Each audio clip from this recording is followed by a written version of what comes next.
I need you to come. Okay. लोग बिल्कुल सही कहते हैं. He was indeed actually a cult leader. उसका वेलकम टू Theranos. थेरानेस्ट। हाय अनन्या। Hi साक्षी. तो आज हम किस केस के बारे में बात करने वाले हैं? क्या तुम सोच सकती हो कि एक फादर फिगर जो हमारी जिंदगी में as a survivor and as a idol figure बन के आता है, वो एक्चुअली में हमारी जिंदगी बर्बाद करके चला जाता है. ठीक वैसा ही शख्स था लैरी रे. लैरी रे के बारे में हमें और बताइए, और वो कैसे सैरा लॉरेंस कॉलेज से जुड़ा हुआ था? तो दोस्तों, लैरी रे का केस अमेरिका की हिस्ट्री में एक सबसे दहला देने वाला और शॉकिंग केस था. उसकी निजी जिंदगी बहुत ही स्कैटर्ड थी. बॉर्न इन 1959, उसने पहले कुछ अपने निजी जिंदगी में 19 दिन के लिए अमेरिकन एयरफोर्स ज्वाइन की. फिर वहां से निकल के केवल 19 ही दिन में निकल के उसने क्लब्स चलाए. उसने इंश्योरेंस में अपना हाथ आजमाया और आखिरकार उसने वॉल स्ट्रीट में कदम रखा. डिग्री, एजुकेशन कुछ खास नहीं. In fact he did not even go to college. पर उसने अपनी जिंदगी को इतना ग्रैंड और लैविश दिखाया कि लोगों को एक्चुअली में उसकी बातों पे भरोसा होने लगा. उसने अपने दोस्तों में कुछ प्रोमिनेंट लोगों के नाम गिनाए, जैसे कि Mikhail गॉर्बाचोव, who was the former president of the Soviet Union, Rudy Giuliani, who was a lawyer and the former associate attorney general of the United States, and Bernard Kerik, who was a police officer and the former minister of the interior of Iraq. However, उसकी जिंदगी इतनी lavish थी नहीं. असलियत में 2003 में एक fraud case में उसे जेल जाना पड़ा. उस जेल के रिसर्च के वक्त, उसके एनालिसिस के वक्त उसकी साइकोलॉजिकल एनालिसिस हुई, जिसमें ये पता चला कि he was an immensely cunning, manipulative and a violent person who had a charming face, and with that charm withheld a face which was extremely dark and sadist. Many people compare Ray's behaviour to a cult leader. तो उसके tactics क्या थे जिससे वो manipulate करता था या उनको ब्रेन वॉश करता था अपनी विक्टिम्स को साइकोलॉजिकली? लोग बिल्कुल सही कहते हैं. He was indeed actually a cult leader. उसका जो पैटर्न था वो बिल्कुल एज अ कल्ट लीडर था. What is a cult? Cult is actually a group of people who have similar faith, principles, physiological or psychological beliefs, or even religious or spiritual beliefs, जिसको वो एक बहुत ही extreme वे में follow करते हैं. Similarly, रे की बिलीव्स के अकॉर्डिंग ही वो एक पैटर्न एंड सिस्टमैटिक वे में अपनी विक्टिम्स को एनालाइज करके उन्हें हैंडल करता था. Similar was the case of how he handled the students of the Sarah Lawrence College. उसके फ्रॉड केस में जिसमें वो जेल गया था, उसके बाद जब वो बाहर आया, he contacted his daughter Talia Ray. Talia Ray was at that time a student of the Sarah Lawrence College, which was an elite college in New York City. She invited him to stay with her friends in the Slonim Woods 9 dorm of the Sarah Lawrence College. Ray arrived at the dorm and lived with the students. In fact, he arrived as a savior, as a father figure, as a guide. 7 बच्चे जो कि एक dorm room में रहते हैं, खुद सोचिए, जिन्हें अभी अपनी जिंदगी, अपनी प्रोफेशनल लाइफ और अपनी कॉलेज लाइफ को एडजस्ट करने में ही प्रॉब्लम आ रही है, जब उनके बीच एक ऐसा फादर फिगर आता है जो कि उनका खाना बनाने में, उनकी सफाई करने में, उनकी बाकी सारी चीज़ों का ध्यान रखने में मदद करता है. क्या वो बच्चे ऐसे इंसान को अपने साथ रखने में खुश नहीं होंगे?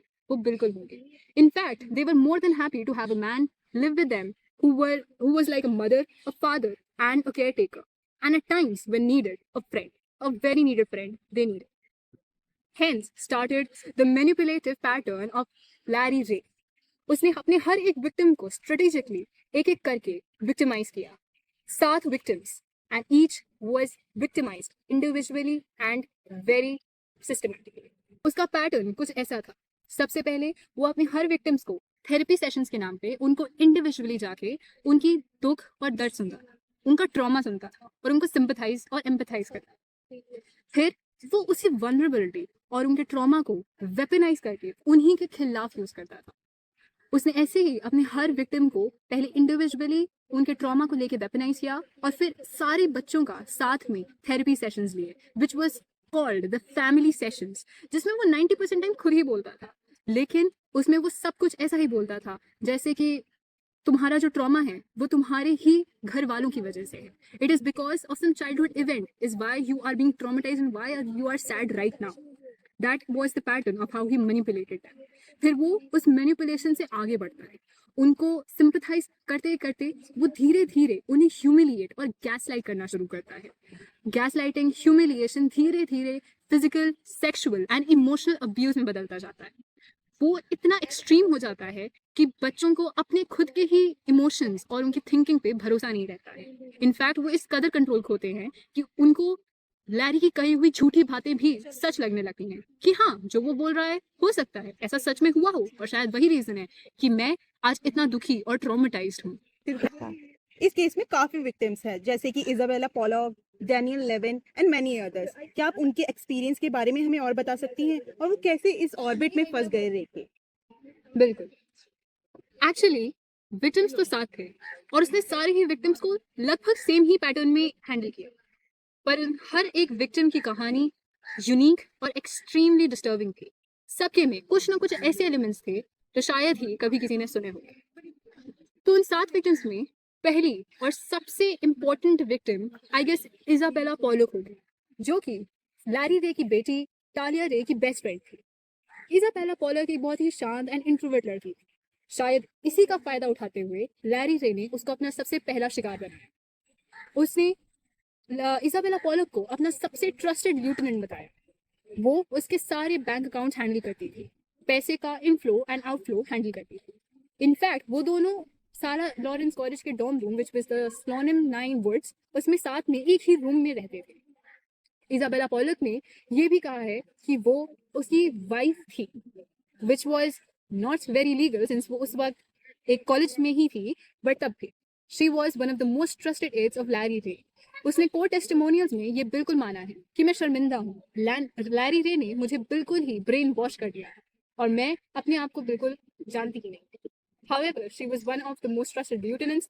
इसका तो आप जान ही सकते हैं कि वो कितनी बड़ी विक्टिम थी या नहीं। इस केस की सबसे इम्पोर्टेंट विक्टिम एंड केस के हिसाब से जो कोर्ट में टेस्टिमनीज हुई थी, उसकी सबसे इम्पोर्टेंट हमारी जो गवाह थी दैट वाज क्लॉडिया ड्रूरी। वो पहले तो अपना नाम इस केस में नहीं लाना चाहती थी, but after listening to the other victims she got the courage कि वो सामने आए और लैरी का असली चेहरा सबको एक्सपोज करे। क्लॉडिया ड्रूरी को लैरी रे और इजाबेला पॉलॉक ने साथ में मिलकर प्रोस्टिट्यूशन में फोर्स किया। उससे सेक्सुअल एक्ट्स कराए थे जो कि अधिकतर टाइम बहुत ही ज़्यादा फोर्स थे। उसने उनको अप्रोक्सीमेटली $2.5 million अर्न करके दिए and she used to work 7 days per week. She was one of the major testimonials and hence one of the most depressing and horrific victims of Larry Ray. उसकी कुछ ऐसी videos भी थी जिसमें साफ दिखाई दे रहा है कि लैरी उसे गैसलाइट करके उससे कुछ ऐसी वीडियोस शूट करा रहा है जिससे वो उसके ट्रैप में बंद ही रहे। एक तरीके से उन्हें ब्लैकमेल वीडियोस भी कहा जाएगा। 11:20 p.m.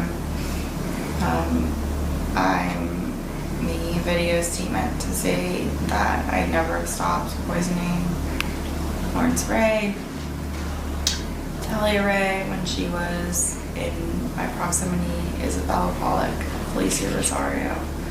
Also, when they were there. Start from the most current time backwards.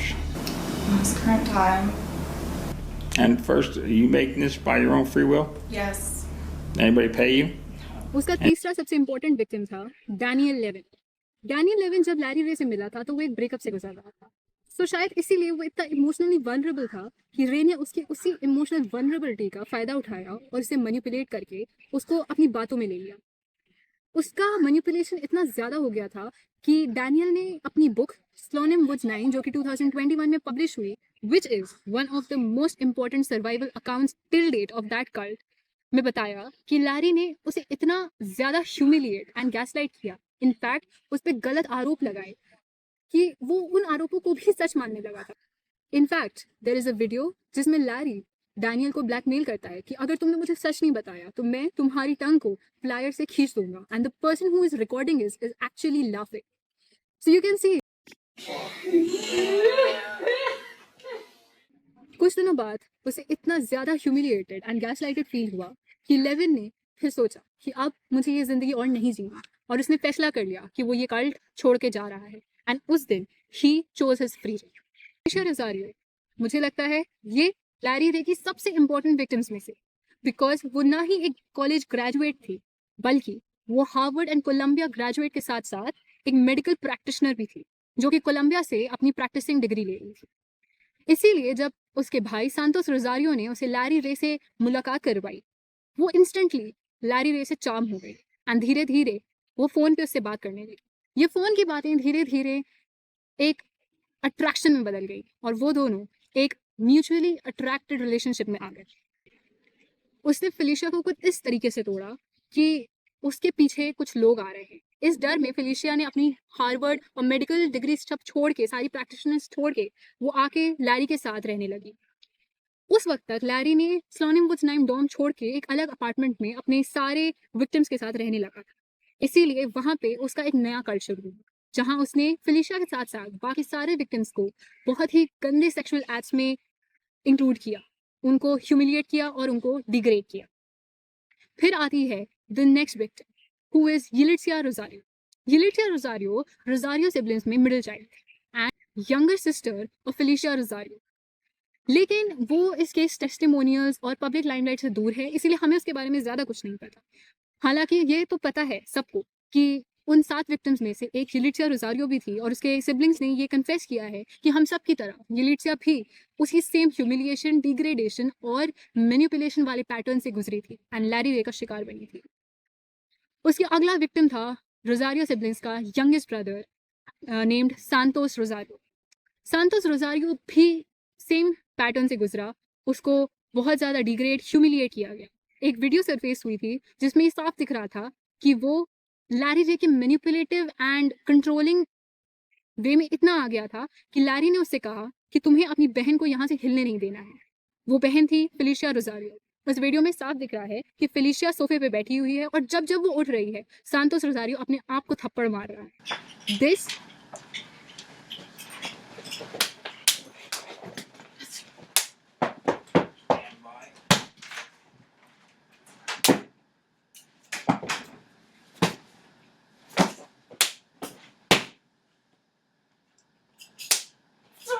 I'm done. I'm just fucking done.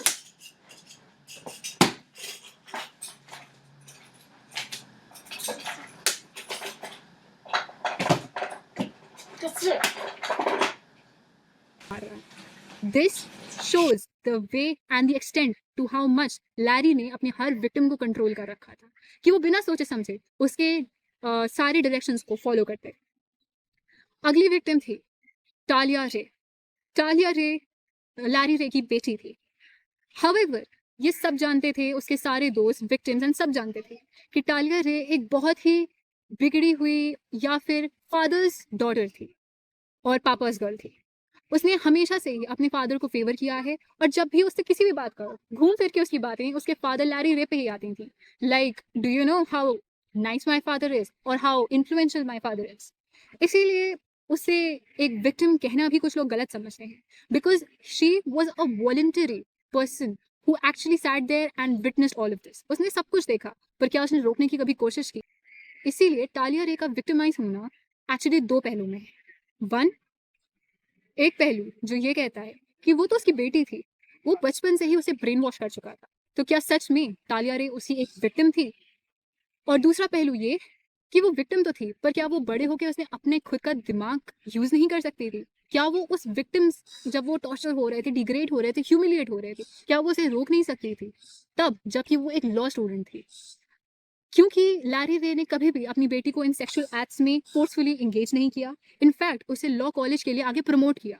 So Talia Ray has always been a controversial figure in this case. However, she has been charged with some guilty charges and is yet a victim and was witnessed, but there is no actual evidence of whether she participated in it or not. So this was how all the victims were systematically manipulated by Larry Ray. Ananya, अब हमें ये बताइए कि ये case सामने कैसे आया और ट्रायल्स में हमें इसके क्या आउटकम्स मिले हैं? तो एक्चुअली इस केस को सामने आने में बहुत टाइम लग गया, अप्रोक्सीमेटली 10 साल। 10 साल तक लैरी रे ने New York, Columbia and North Carolina में अपना रेन ऑफ टेरर जारी रखा। उसने बच्चों को ऐसे ही टेरराइज, मैनिपुलेट और सेक्सुअली अब्यूज करता रहा। उनके थ्रू उसने मनी लॉन्ड्रिंग भी की। इनफैक्ट केस इतना एक्सट्रीम हो गया था कि उसने उनको फालतू की चीज़ें बता बता के, लाइक तुमने मेरा प्रेस तोड़ दिया, तुमने मेरी चाय की सेट तोड़ दिया, ऐसे सब फालतू और हो सकता है झूठे आरोप लगा लगा के उनसे पैसे हड़पने लगे।